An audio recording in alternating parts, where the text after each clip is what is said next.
The Grand Chamber of the Galactic Council buzzed with the usual pre-session chatter.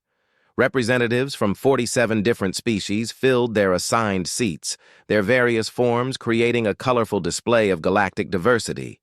The Altarians, with their blue-scaled skin, discussed trade routes in their musical language. The insectoid Vex clicked and chirped about mineral rights.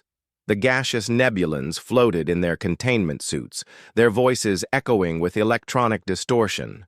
Ambassador Calyx of the Centauri Federation adjusted his ceremonial robes and glanced around the chamber.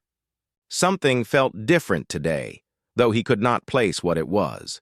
The usual energy was there, the familiar sounds of diplomatic preparation filling the air. But there was an odd quality to it all, like a song missing one key note. Attention. Distinguished delegates, announced the Council's automated system. The quarterly session will begin in 5 minutes. Please take your assigned positions. Calyx looked toward the human section, expecting to see Ambassador Sarah Chen preparing her notes as she always did. The human representative was known for her careful preparation and detailed briefs. She would typically arrive early, her small team of advisors spread across 3 seats in the modest human allocation. The seats were empty. At first, Calyx thought nothing of it. Perhaps the humans were running late. Their home system was quite far from the council chambers on Nexus Station, and hyperspace travel could be unpredictable. He had seen other delegations arrive at the last moment before. Beginning quarterly. Session 4847 of the Galactic Council, the announcement continued. All members, please confirm attendance. The roll call began.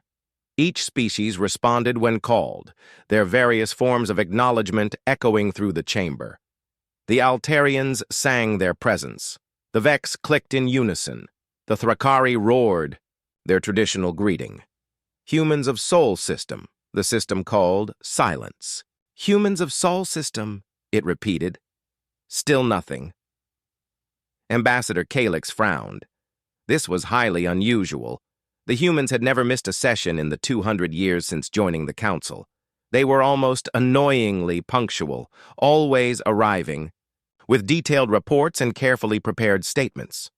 The human delegation appears to be absent, announced Councillor Vrex, the session's current moderator. The massive Thrakari's voice boomed across the chamber.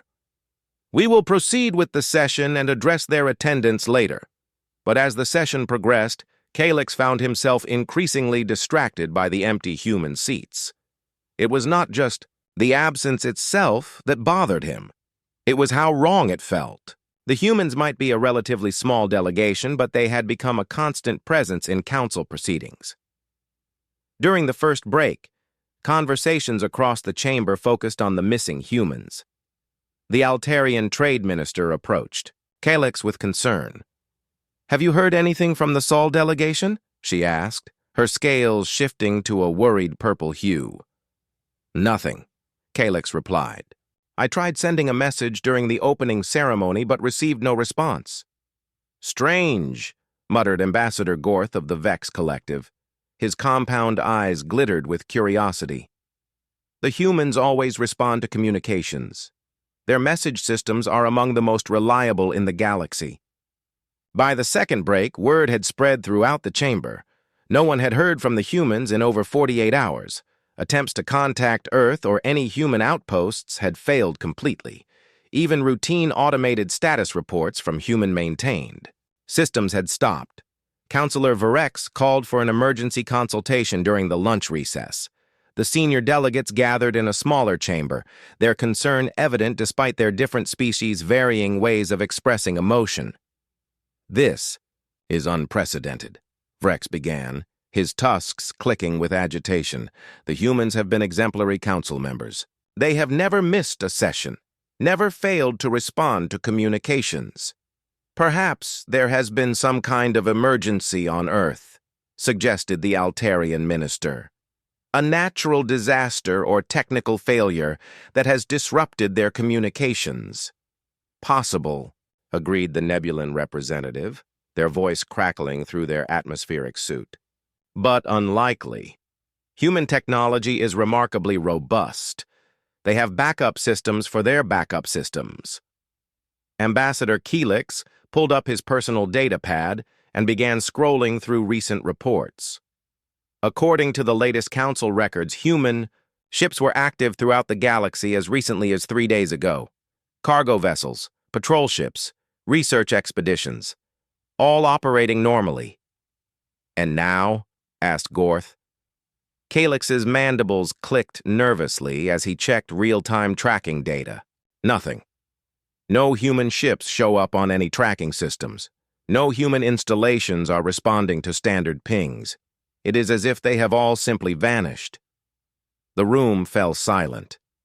The implications of what Calix had just said began to sink in. The humans operated extensive shipping networks throughout Council space. They maintained security patrols along major trade routes. They provided technical support for dozens of different systems and installations. We need to dispatch a ship.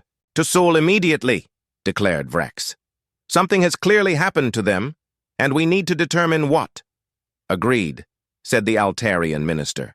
But which ship should we send? Most of our long-range vessels rely on human-maintained navigation systems. This observation sent a chill through the assembled delegates. The humans had gradually become integral to so many council operations that their absence was already creating problems. The Thrakari fleet maintains independent navigation, Vrex said. I will dispatch the warship Thunder of Mountains immediately. What about ongoing operations? Asked Gorth. The border patrol mission in the Kepler sector is scheduled to rotate crews tomorrow. That is a human-led operation. And the medical relief mission to Tau Ceti, added the Nebulan representative. The plague containment there depends on human expertise. Calix felt a growing unease as the list of human involvement became clear. When had they become so dependent on one species? The humans had always been helpful, always volunteering for difficult assignments, always providing support when needed. But somehow, without anyone noticing, they had become essential to countless council operations. We will manage, Vrex declared, though his voice lacked conviction. The council has faced challenges before. We will adapt. But as the delegates returned to the main chamber for the afternoon session, the mood had changed completely.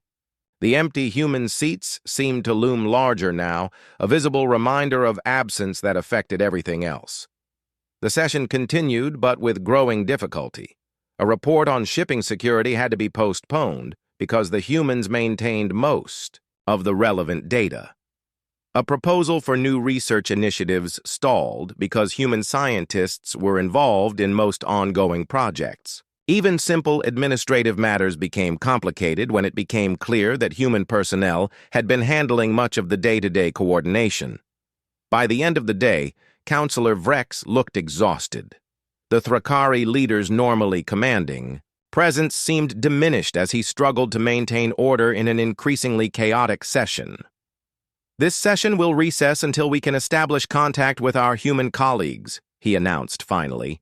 All delegates are asked to return to their quarters and await further instructions. As the chamber emptied, Calix remained in his seat, staring at the empty human section.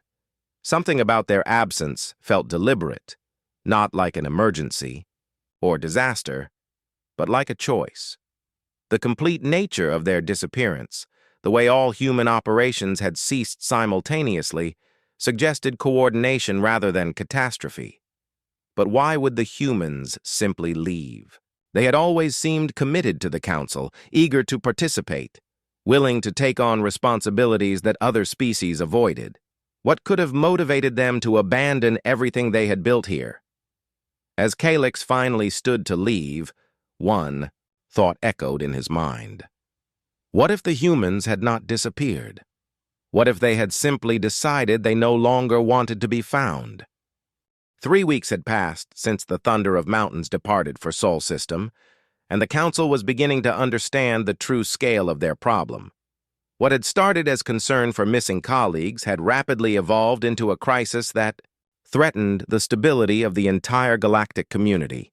Ambassador Keelix stood in the Council's Emergency Operations Center, watching displays that showed the spreading chaos across Council space.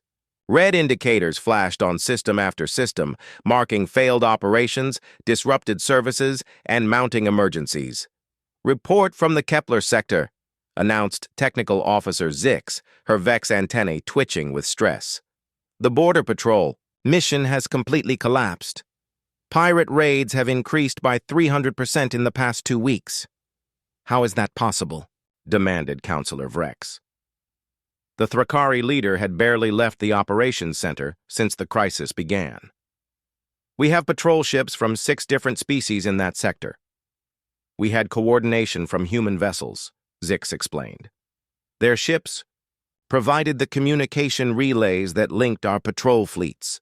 Without those relays, our ships cannot effectively coordinate. They are essentially operating blind." Kalix studied the tactical display showing the Kepler sector. The human contribution had seemed so small, just 3 ships providing communication support. But those 3 ships had made the difference between an effective patrol network and scattered individual vessels that pirates could easily avoid or overwhelm. "What about the Altarian fleet?" he asked. "Their ships have long-range communications." "Different frequencies," replied Zix. "The humans developed a universal communication protocol that allowed all our different technologies to work together. Without their translation systems, most of our fleets cannot talk to each other." The implications hit Kalix like a physical blow. The humans had not just been participants in Council operations. They had been the glue holding everything together. Their technology had bridged the gaps between dozens of incompatible systems, allowing species with completely different approaches to work as a unified force. "Medical emergency report from Tau Ceti," called out another technician. "The plague containment has failed completely. Estimated casualties are climbing rapidly." Vrex's tusks clicked with frustration. "Send every available medical ship to Tau Ceti immediately." "Sir," the technician replied carefully. "Most of our medical ships lack the specialized equipment needed for this type of plague. The humans provided the containment technology and expertise. Without them, our standard medical protocols are ineffective." "Then adapt," Vrex roared. "Find another way." But as the hours passed, it became clear that adaptation was not simple.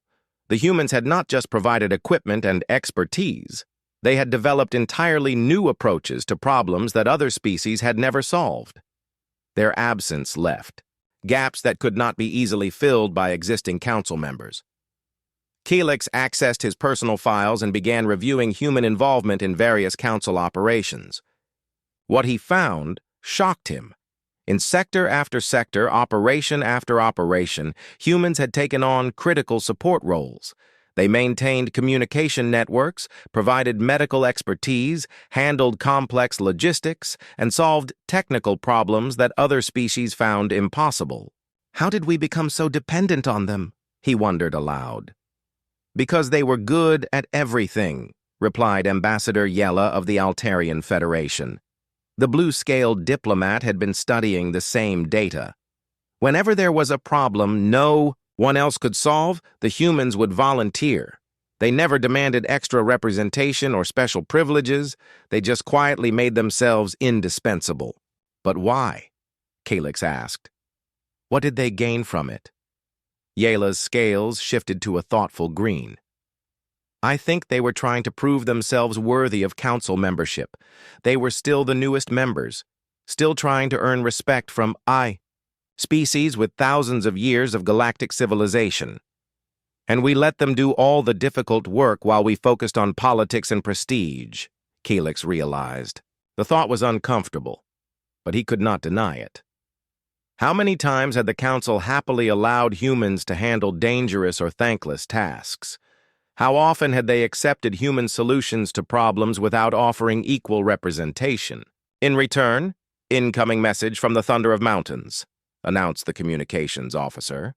The entire operations center fell silent as Counselor Vrex accepted the transmission. Captain Gorak's scarred face appeared on the main display. The veteran Thrakari warrior looked shaken, which immediately put everyone on edge. Gorak was known for his unflappable demeanor even in the worst battles. "Counselor Vrex," Gorak began, his voice carefully controlled. I am transmitting our findings from Sol System. You need to see this immediately. The display shifted to show external camera footage from the thunder of mountains. The Sol System spread out before them, but it looked nothing like the relatively quiet system the Council remembered. Massive orbital installations surrounded Earth, their designs completely unfamiliar. Defense platforms of impossible complexity drifted in perfectly coordinated formations. Ships of advanced design moved with purpose throughout the system. This is not the Sol System we knew, Gorak continued. The humans have completely transformed their home system. These installations are decades ahead of anything in Council space. The defensive capabilities alone could hold off our entire combined fleet. Calyx felt his legs weaken. The implications were staggering.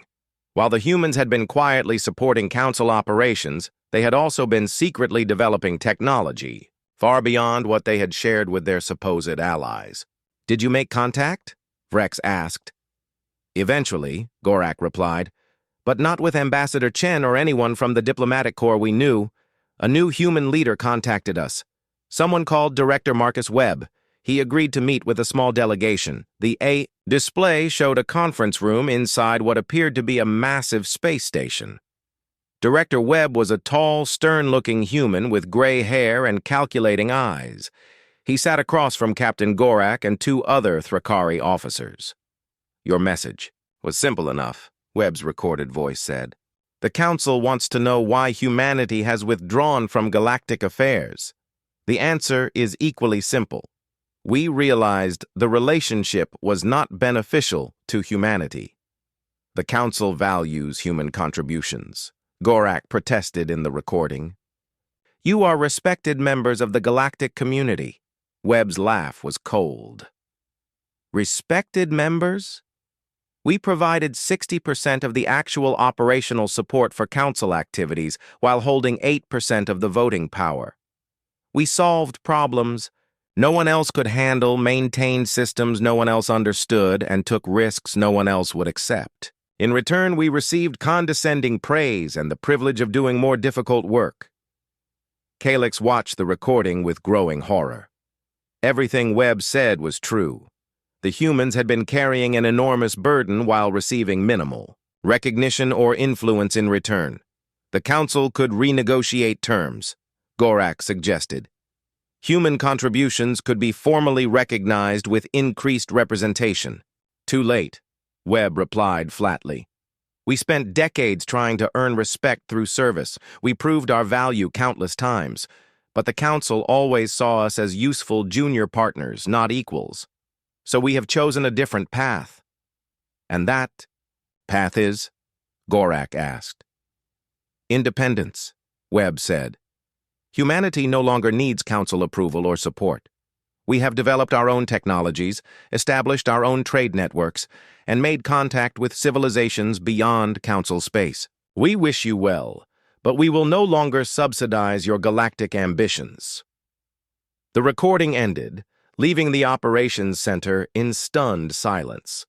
The humans had not disappeared due to emergency or disaster. They had made a calculated decision to abandon the Council entirely, and they had been preparing for this moment for years. There is more, Gorak's live voice continued. My technical officers analyzed the human installations. Their technology is not just advanced. It is revolutionary. They have solved problems in physics and engineering that our best scientists consider impossible. They could have shared this knowledge with the Council, but chose not to. Vrex's massive frame sagged. Casualties from current crises. Rising exponentially, reported Zix. Without human support, 17 major operations have failed. Border security has collapsed in 4 sectors.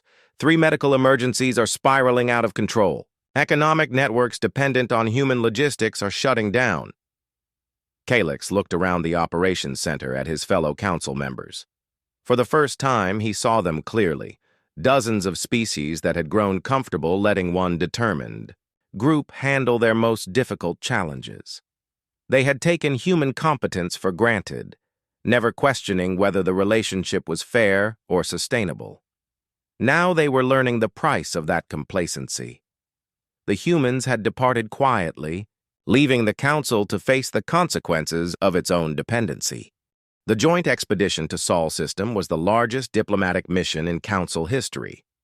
Representatives from every major species had insisted on participating, each hoping to personally negotiate humanity's return.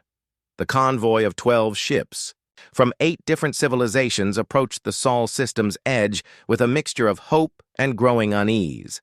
Ambassador Keelix stood on the bridge of the lead vessel, watching the sensor displays with fascination and fear. What they were seeing defied everything the Council thought it knew about human capabilities.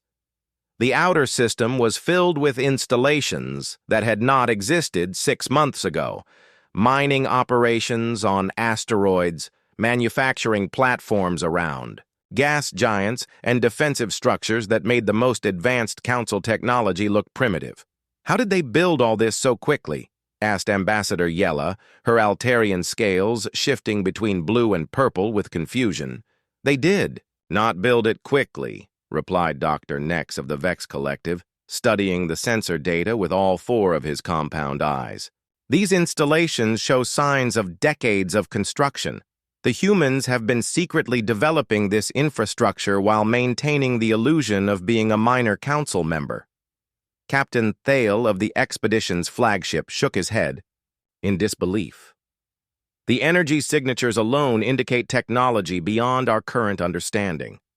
Their fusion reactors are producing power levels we consider theoretically impossible. As the convoy moved deeper into the system, the scale of human development became even more apparent. Jupiter was surrounded by a ring of industrial platforms that dwarfed anything in Council space. Saturn's moons had been converted into massive shipyards where vessels of unknown design were under construction. Even the asteroid belt had been transformed into a network of connected facilities.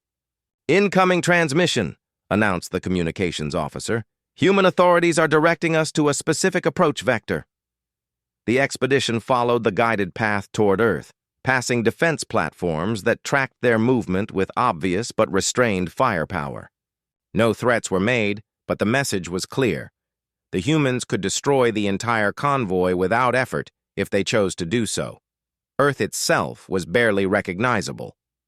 Orbital elevators stretched from the surface to massive space stations.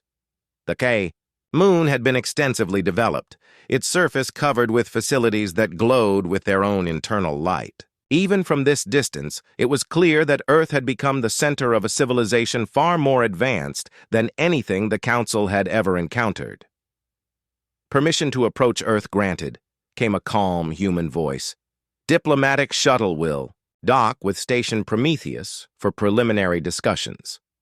The shuttle bay of Station Prometheus was larger than most Council ships. As the diplomatic party disembarked, they found themselves in a facility that combined elegant architecture with technology that seemed almost magical. Gravity fields adjusted automatically for each species' comfort. The air composition shifted to accommodate different breathing requirements. Translation systems provided perfect communication in real time. Director Marcus Webb waited for them in a conference room with walls that displayed real-time views of Earth and its surrounding installations. He was accompanied by 5 other humans, all wearing simple but elegant uniforms that bore no resemblance to the diplomatic attire the Council remembered. "Welcome to the Sol system," Webb said, his tone polite but distant. "I understand you wish to discuss humanity's relationship with the Galactic Council." Councillor Vrex stepped forward, his massive frame impressive even among this diverse group. "Director Webb, the Council deeply regrets any misunderstandings that may have led to humanity's withdrawal. We are prepared to offer significant changes to address your concerns." Webb's expression did not change. "What concerns would those be, Councillor?" "Increased representation," Vrex began confidently. "Formal recognition of human contributions. Greater voice in Council decisions.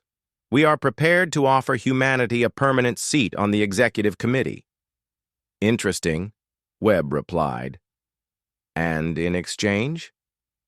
"Humanity would resume its previous Level of participation in council operations, Vrex explained.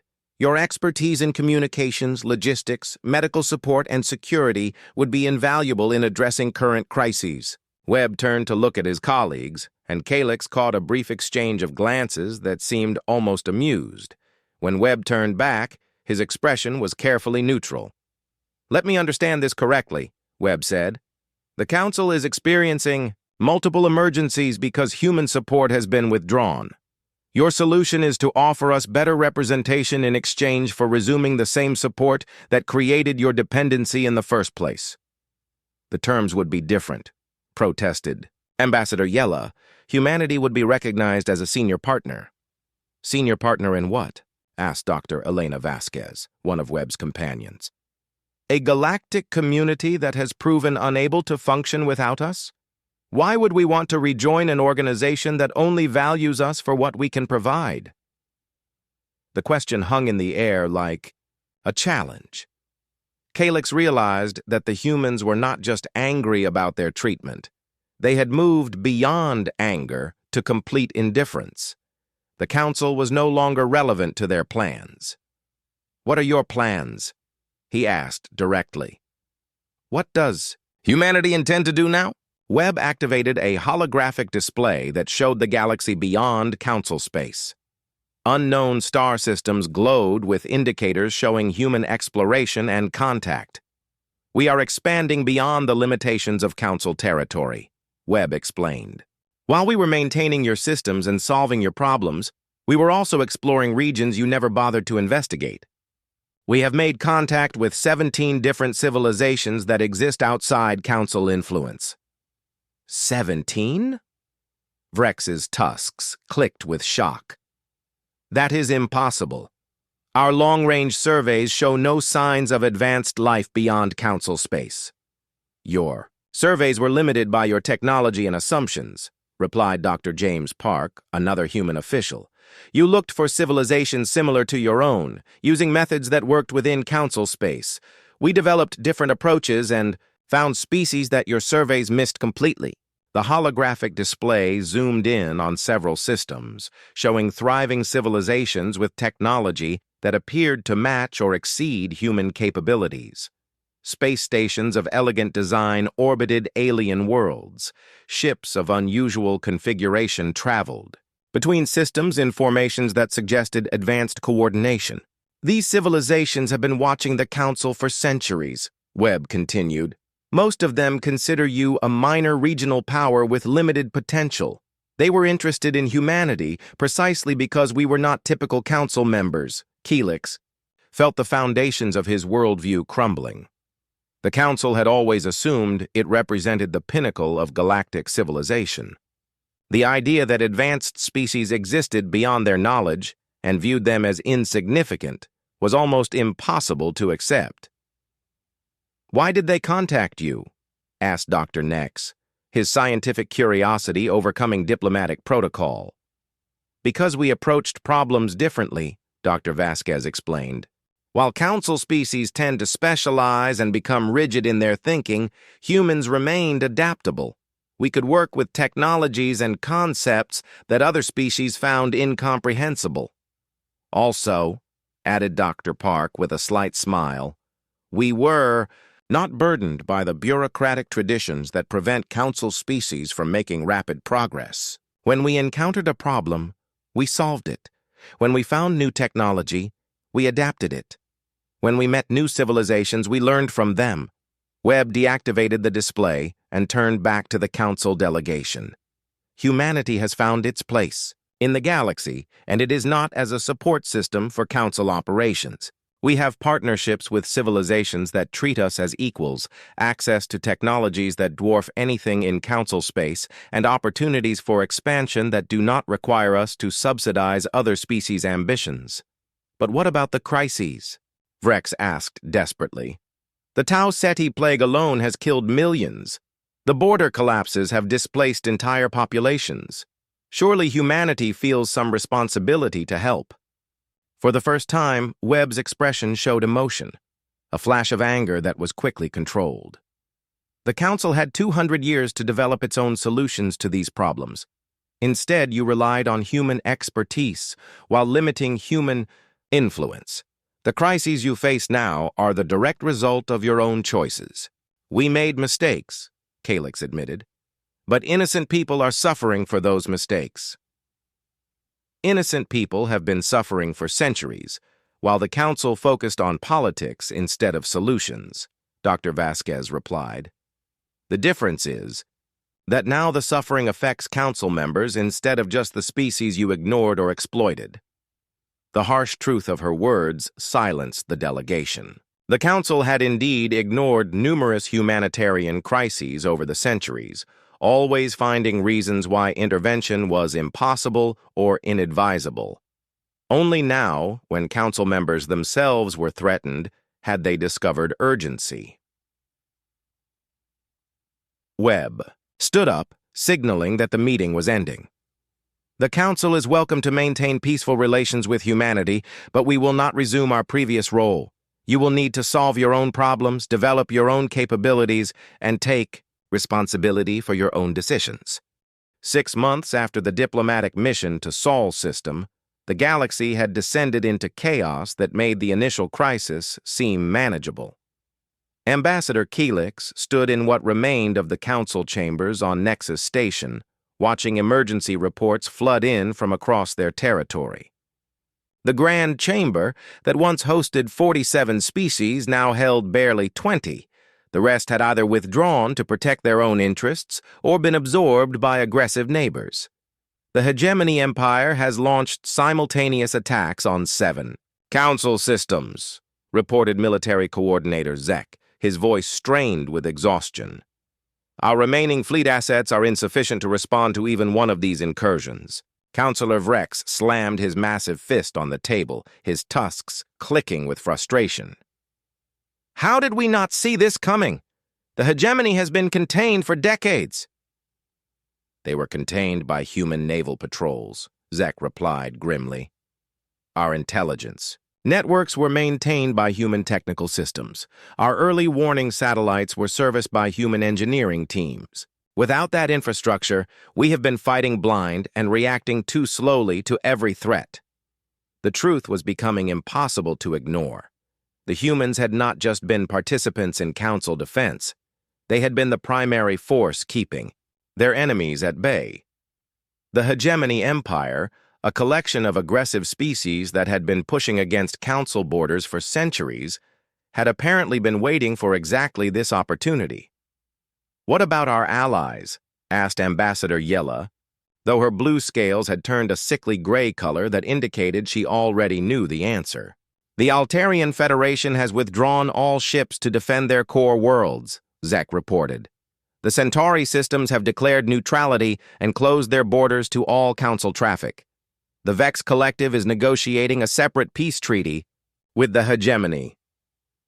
Calyx felt something break inside him as he listened to the reports. Species that had worked together for centuries were abandoning their alliances to save themselves. The careful diplomatic balance that had maintained galactic peace was crumbling faster than anyone had thought possible. Economic report? Vrex asked, though he looked like he dreaded the answer. Complete collapse of the hyperspace trade network, replied Economic Advisor Tern, a nervous Nebulan whose atmospheric suit was clouded with stress hormones. 90% of inter-system commerce has ceased. Currency exchange systems have failed. Several species are reverting to primitive barter systems. The economic devastation was almost beyond comprehension. The galactic economy had become so interconnected that the loss of human-maintained logistics networks had created a cascade of failures. Ships could not navigate efficiently between systems without human communication relays.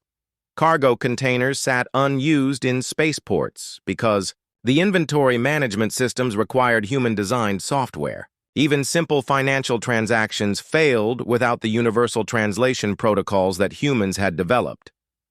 How long until complete societal breakdown? Vrex asked quietly. In some systems, it has already happened, Tern replied. The Tau SETI plague has spread to 17 systems despite quarantine efforts. The Kepler sector has been completely abandoned to pirates. 3 agricultural worlds have experienced famine because they cannot import the fertilizers their soil requires. Calix accessed his personal data pad and reviewed the latest casualty reports. The numbers were staggering. Millions dead from disease, starvation, and violence. Entire populations displaced as their systems became uninhabitable. Civilizations that had thrived for millennia were collapsing within months. Perhaps we could contact the humans again, suggested Ambassador Mora of the Rigel Confederacy. Offer them complete autonomy within the council structure. Give them whatever they want. With what leverage? Yela asked bitterly. We have nothing. They need or want. Our technology is inferior to theirs. Our resources are smaller than theirs. Our territory is less valuable than what they have already claimed. We would be begging for charity.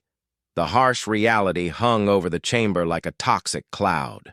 The humans had moved beyond the council entirely.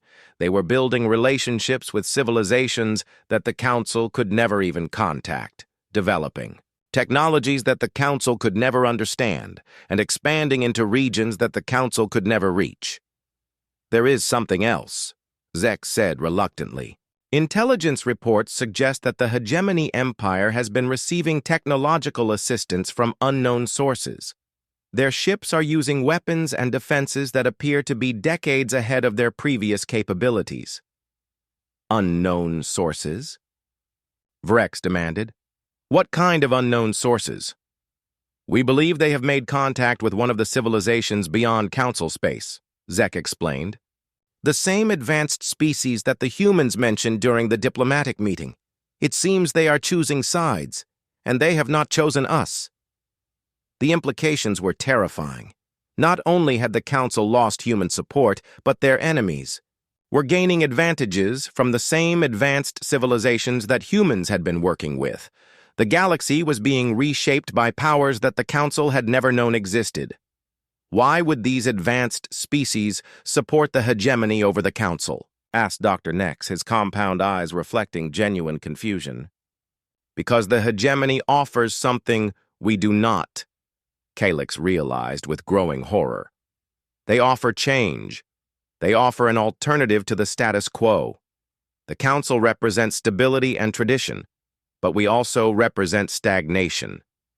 If you were an advanced civilization looking for potential partners, would you choose the bureaucratic empire that has barely changed in centuries, or the aggressive expanding force that adapts and grows? The question silenced the chamber.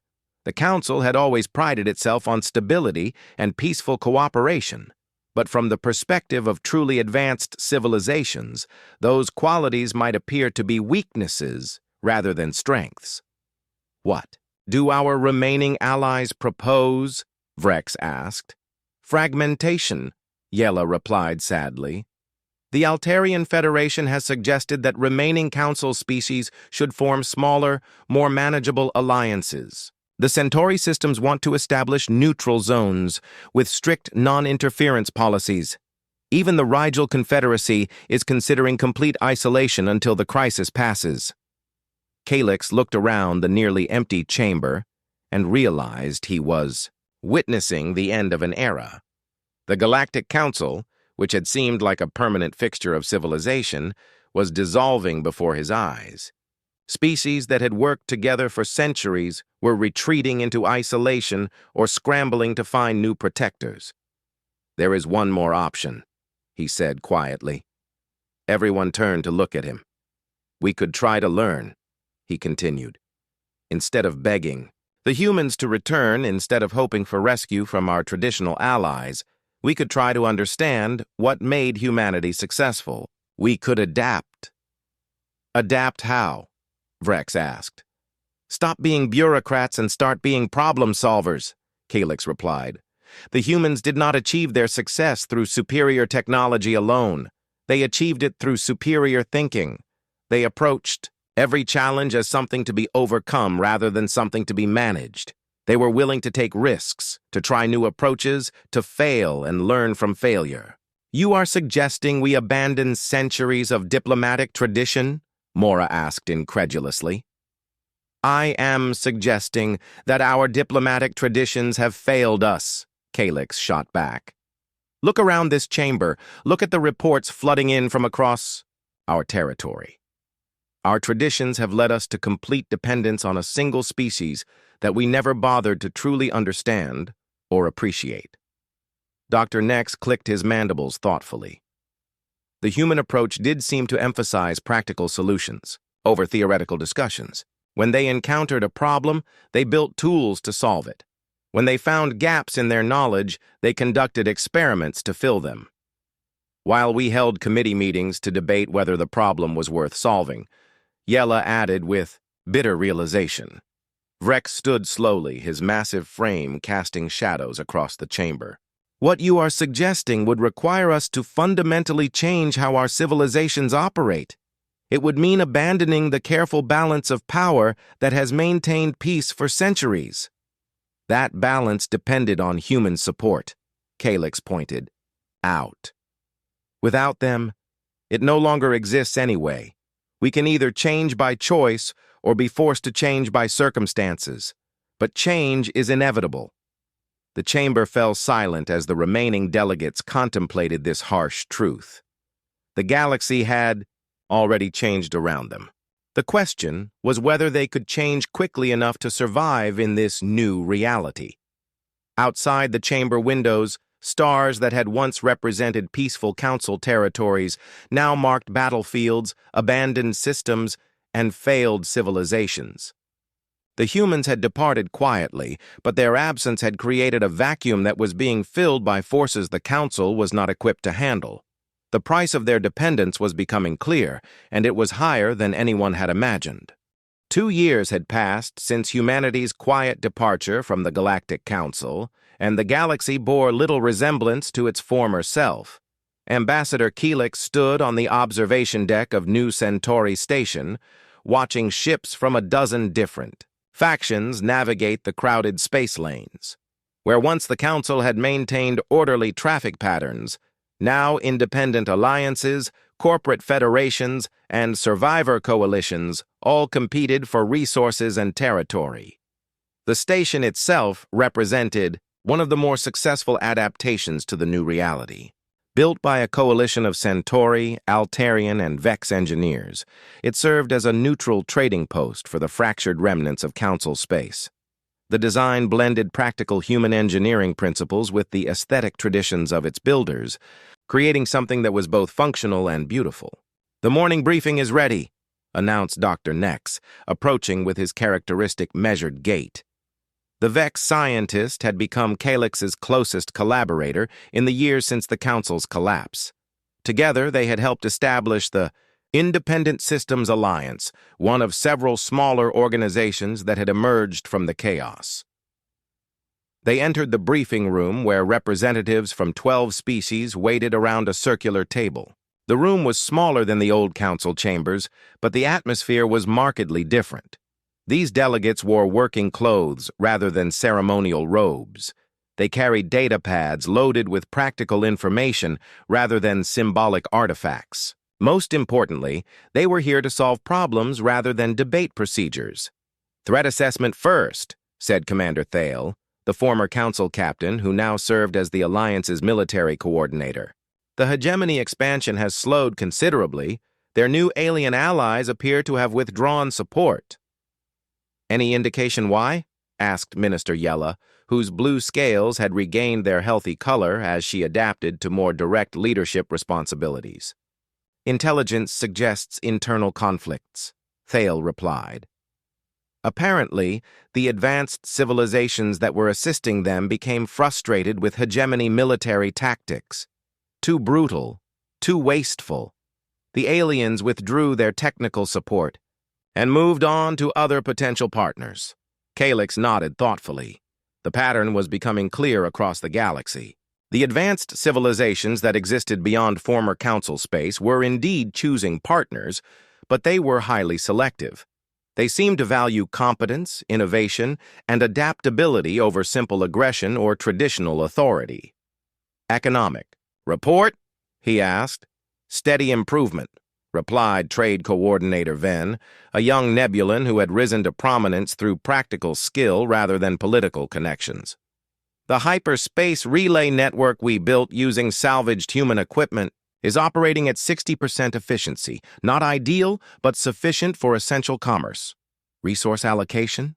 The agricultural worlds are producing surplus food for the first time in 18 months, reported Dr. Sarah Kim, one of the few humans who had remained in former council space. She had been a junior researcher on Ambassador Chen's team, stranded when humanity withdrew. Her expertise in agricultural systems had made her invaluable to Alliance survival efforts. Calyx appreciated Dr. Kim's presence for more than just her technical knowledge. She served as a reminder of what humans had contributed, and more importantly, how they had approached problems. Where other species might have debated optimal crop rotations for months, she had simply tested different approaches and implemented what worked. What about the Tau Ceti situation? Yella asked. Contained, Dr. Kim replied with satisfaction. We lost a lot of people learning how to handle the plague without human medical technology, but we finally developed effective treatments. The quarantine can be lifted next month. The victory was bittersweet. Millions had died learning lessons that humans could have taught them immediately. But the survivors had gained something valuable, the knowledge that they could solve problems independently, even if the cost was higher than it should have been.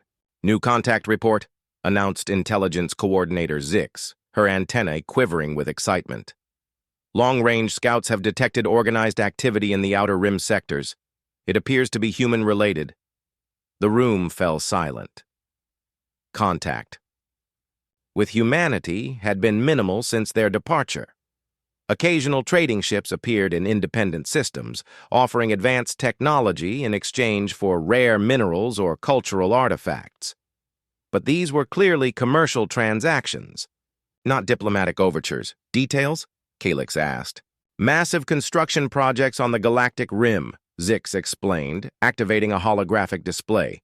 At least 6 systems showing signs of major infrastructure development.